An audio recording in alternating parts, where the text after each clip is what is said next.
Welcome to this special episode of the CEC Report on The New Silk Road Becomes the World Land Bridge, a tour. And this episode illustrates, it's a production by the LaRouche Political Action Committee in the United States to illustrate this EIR special report, The New Silk Road Becomes the World Land Bridge, which has a section on Australia. We contributed to it. People around the world contributed to this report. I'm going to now hand over to Helga LaRouche, who is the wife of the American physical economist Lyndon LaRouche, the author of the kernel idea of the World Land Bridge called the Eurasian Land Bridge. And she's also the founder and president of the Schiller Institute, and through her promotion of this concept has become known as this new Silk Road, or the Silk Road Lady. And let's listen to her now introduce this concept.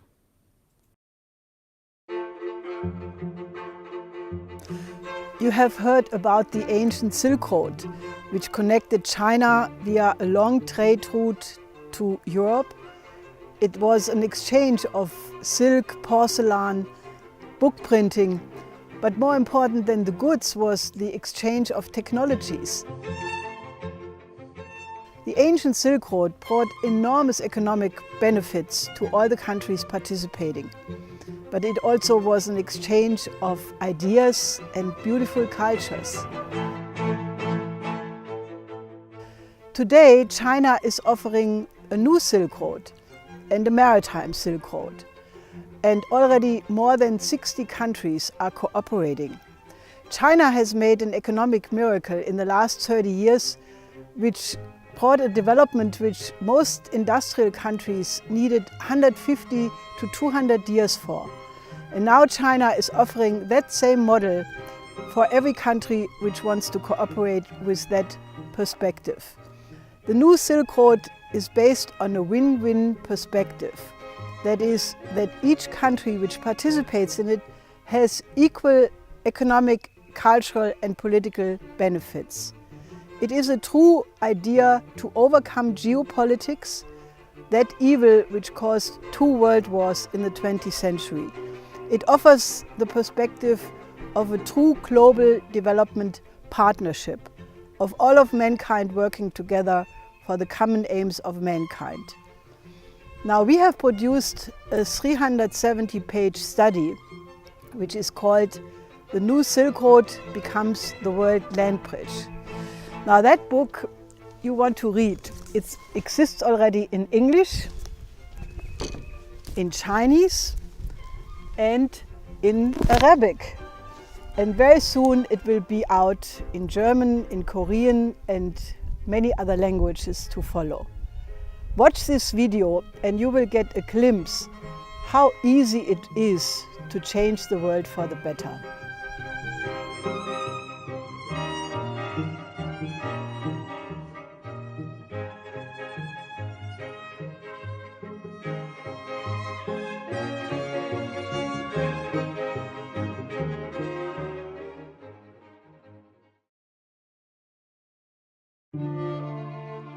When Helga LaRouche traveled to China in 1996 with a proposal for what she and her husband Lyndon LaRouche called the Eurasian Land Bridge, she arrived with a forecast that if the nations of Europe and Eurasia failed to economically integrate the disparate regions of the continent, powerful political and economic forces, in order to preserve their post-World War II hegemony, would exploit the weaknesses of these underdeveloped regions and destabilize the major continental powers, in particular Russia and China.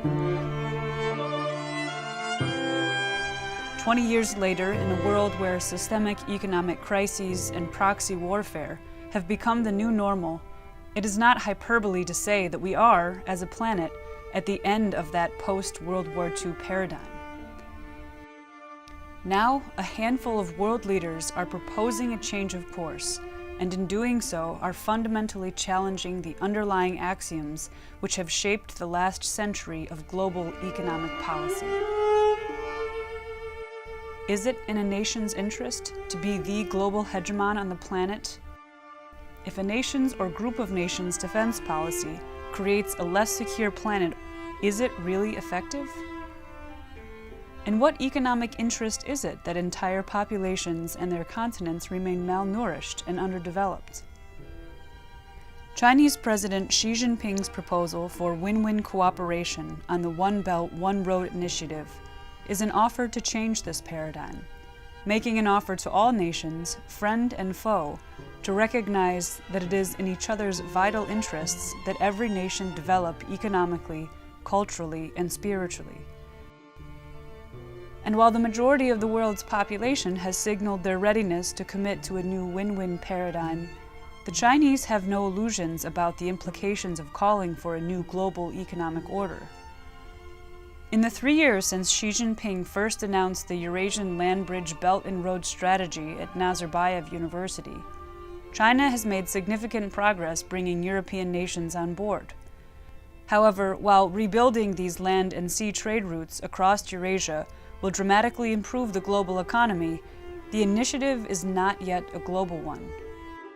Significant geopolitical hurdles remain. For a true win-win global paradigm, the transatlantic region must recognize their inherent interests in this new economic order. But what will it take for these nations to see partners where it now only sees adversaries? Who in the West shares a vision of the common aims of mankind? Those answers and more can be found in the EIR Special Report, The New Silk Road Becomes the World Land Bridge.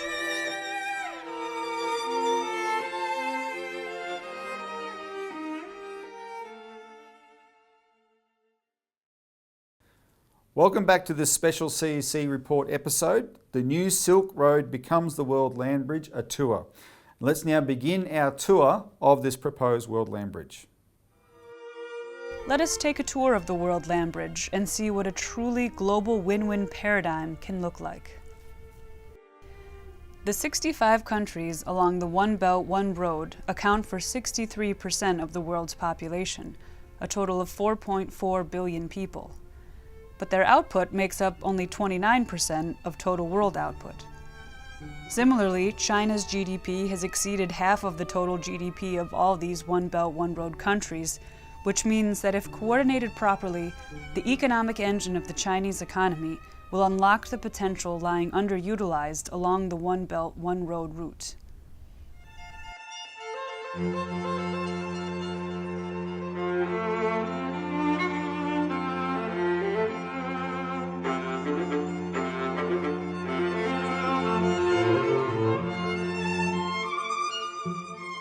The European continent is generally associated with a high standard of living, a vast transportation network of roads, waterways, and rail, abundant electricity, and a rich history, a crucial part of which was a once high point of trade with the ancient Silk Road. But at what expense did Europe achieve and maintain this standard of living? And at what cost will it defend it? Has Europe and their allies' economic hegemony undermined the security of others, and by doing so, now compromised their own? The migration of over 1 million refugees from the Middle East and North Africa into Europe today demonstrates unarguably that the answer is yes. And while the conditions these refugees are fleeing are rapidly deteriorating, so too are the conditions in Europe. Since the end of the Cold War, Europe's loyalty to the City of London and Wall Street has sabotaged its own ability to sustain its standard of living. Today, Europe suffers from soaring youth unemployment and a chronic debt and austerity crisis, all of which is giving rise to extremist political organizations and cracking the facade of European unification. As China is currently demonstrating with its One Belt, One Road initiative, one of the greatest investments a country can make for its own security and prosperity is securing the stability and advancement of its neighbors. Such is also the case for Europe. The greatest improvement for Europe will be the coordinated development of Africa and the Middle East with the European continent. Two key features of the World Land Bridge Europe-Africa integration are: one, an extensive plan to upgrade Greece and the Balkan countries with a network of transportation, power, and water routes, utilizing its geostrategic location in the Eastern Mediterranean to become an active gateway between Eurasia to the north and Africa and Southwest Asia to the south. Second, completing the missing link between the two continents at the Strait of Gibraltar with a 25-mile tunnel connecting Spain and Morocco. Here, Spain, already a leader in high-speed rail, will no longer be at the edge of Europe, but will become a hub for a multitude of cultures and economic exchange.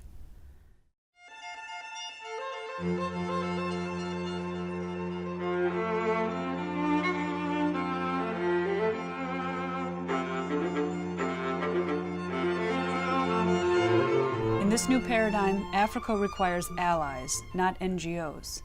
They want access to abundant, cheap electricity, not appropriate technology. In this new paradigm, Africa must be seen as the rich yet underutilized continent that it is, not a burden or a place to send aid, as many commonly think today. The vast potential of the continent can be unlocked with a few key projects. First, the Transaqua project. This project would divert 5% or 100,000 cubic meters of fresh water per year from the Congo River to Lake Chad. Refilling the lake will provide Central Africa hydropower, irrigation for agriculture, waterway transport, and will relieve the region's present landlocked condition. A second project, conceived over a century ago, is a dedicated rail line running from Dakar, Senegal on the Atlantic coast across the continent to Port Sudan on the Red Sea. The main line passes through Senegal, Mali, Niger, Chad, and Sudan, connecting the Indian and Pacific Oceans. In total, a 14,000-kilometer network of rail. And a third project, authored by Egyptian engineer Ayman Rashid, is the Africa Pass, featuring 2 development corridors which integrate the water and transportation potential of the continent. The Africa Pass connects the Great Lakes nation's agricultural output to modern roads and high-speed rail, leading to a major modern seaport at Sidi Barrani on the Libyan-Egypt border. This overdue connection creates an export outlet for agricultural products now being wasted for lack of access to markets and storage. The Africa Pass also outlines a 3,800-kilometer irrigation canal extending from the highlands and eastern Congo northward through the Central African Republic, South and North Sudan, and into Egypt to fill the Qatar Depression west of Cairo. The success and advancement of Egypt is not only key for Africa, but also for the Middle East. These 2 regions of the world have suffered the greatest under the current paradigm, and they have the most to benefit from a new one.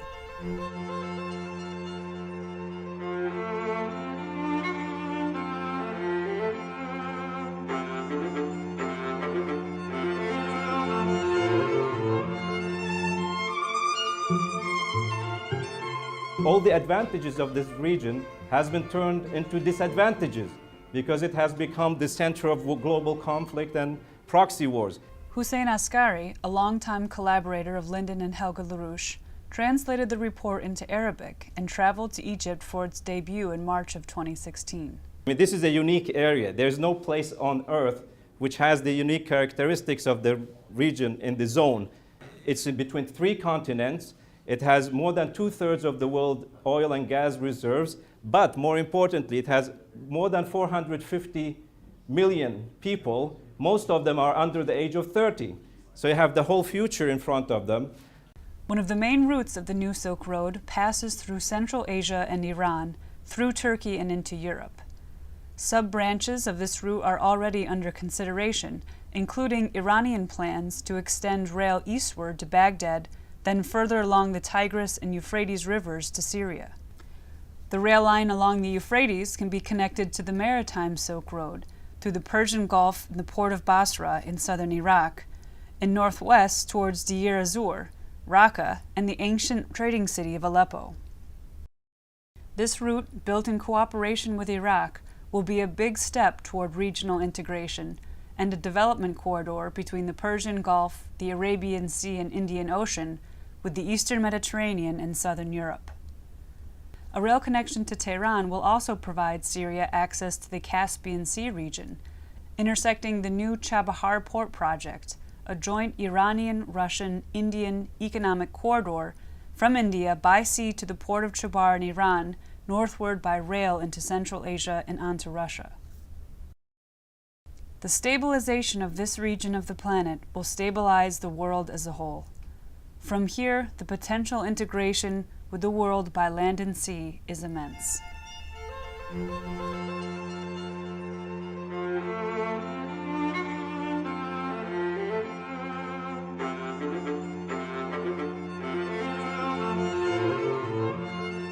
Putting its own win-win cooperation to the test, China is proposing real development, not simply aid, to its southern neighbors in Southeast Asia. China has offered to extend its impressive high-speed rail network south, integrating the large populations of Southeast Asia into the One Belt, One Road corridor. Construction of the long-planned Kunming to Singapore rail corridor is now moving forward, due in large part to financing and construction contributions from China. The Central Line will cross Laos and Thailand before heading south to Malaysia's capital, Kuala Lumpur. The Eastern Line will run through Vietnam and Cambodia before linking up with the Central Line in Bangkok. The Western Line will cross more of southwestern China and much of Myanmar before joining up at the hub in Bangkok. Far busier than the current poorly maintained land routes in Southeast Asia are its sea corridors. Nearly a quarter of all the world's traded goods travel through the narrow Straits of Malacca, the main shipping channel between the Indian and Pacific Oceans. With even short-term growth projections for the region showing full saturation and unsafe levels of congestion, alternative routes are being considered as part of the One Belt, One Road Maritime Silk Road initiative. One such route, long championed by Lyndon and Helga LaRouche and featured in the EIR report, is the Craw Canal. Not only would the canal's construction and operation provide a dramatic and lasting upgrade to Thailand's economy, due to its strategic location, this simple 30-mile-long waterway would boost the overall efficiency of trade worldwide.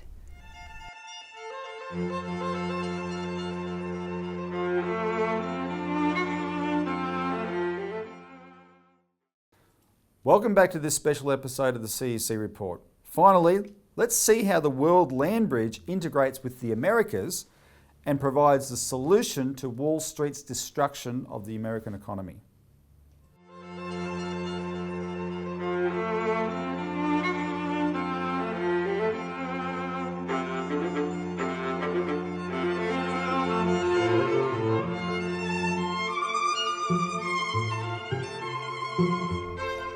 As part of the transatlantic, the United States is also associated with a high standard of living. However, the Wall Street-dominated post-World War II paradigm has taken its toll on the U.S. economy and its people. Scrapping its agro-industrial sector for financial and services industries with the promise that it would make for a more competitive economy, high-earning, skilled work was outsourced to cheaper markets abroad, which don't provide a living wage for its workers. This flawed version of globalization lowered the productivity of the Americas as a whole, increased the rate of poverty throughout the hemisphere, and invited billions of dollars of illicit money flows from the global drug trade, which to this day represent a significant portion of the cash on hand in the Western banking sector. However, even after the 2007-2008 crisis, when the bankruptcy of the transatlantic financial system could no longer be covered up and needed an emergency bailout, this is not just about Lehman Brothers. These problems are not limited to Wall Street or even Main Street. This is a crisis for the global economy. no serious structural reforms have been made to the Western financial establishment, putting the West and the rest of the world at risk of an even greater crisis. No wonder that in recent years, China, Russia, and other emerging economies have begun to create new international financial institutions based on a concept of win-win relations among nations and created to facilitate economic development and trade for all participants instead of preserving the hegemony of some. Instead of the exclusivity of U.S. trade agreements like the Trans-Pacific Partnership, China has extended an invitation to the U.S. and the rest of the Americas to join them in establishing a new era of global economic development. I stated very clearly to President Obama that China will be firmly committed to the path of peaceful development, and China will be firm in deepening reform and opening up the country wide. But can the U.S. envision a world where it is no longer the sole superpower and instead shares that responsibility with other nations? And we'll work hard to push forward the noble cause of peace and development for all mankind. The potential for U.S. participation in the New Silk Road program is immense. One key project featured in EIR's New Silk Road report is finally connecting the Eurasian continent with North America at the Bering Strait. A Bering Strait link provides the needed symmetry to make the One Belt, One Road strategy a global one, and would transform the two continents the same way the ancient Silk Road opened up Europe to Asia.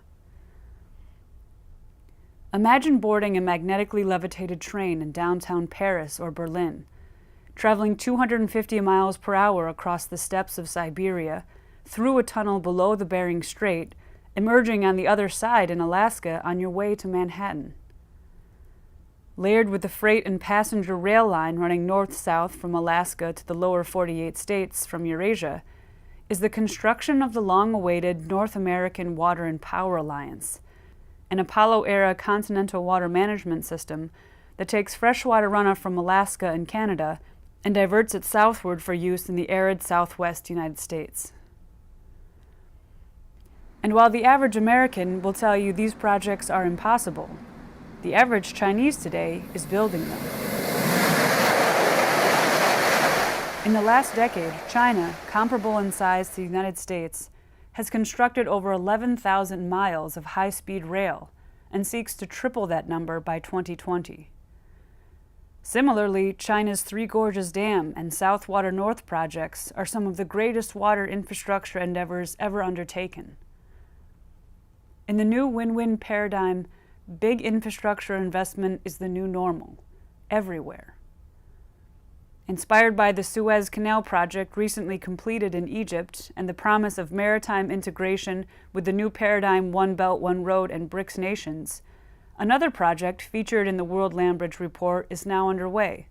The Nicaraguan government has won an uphill battle to build a 173-mile interoceanic canal across its country, creating a passageway for some of the world's largest shipping vessels, which currently cannot pass through the Panama Canal. A revitalized North American water and rail system would be incomplete without integration into Central and South America. Plans for an east-west transcontinental rail line from Brazil to Peru are already underway with Chinese investment. In a global economic paradigm geared towards economic integration and development, South America could develop a continent-wide rail network for the 21st century. Still, there are many who say this vision is just a dream, that it's impossible. However, those nations where today's great powers are battling it out in geopolitical proxy wars, like Yemen and Syria, will tell you that it is the current paradigm which is impossible and cannot continue. Constructing the World Land Bridge would mean an economic and cultural renaissance for the planet, a new paradigm for mankind. The projects and key economic concepts laid out in this report are truly the blueprint from which leading governments around the world are working. The challenge now is bringing the United States back to its roots and transforming it into a powerful ally of this new economic order.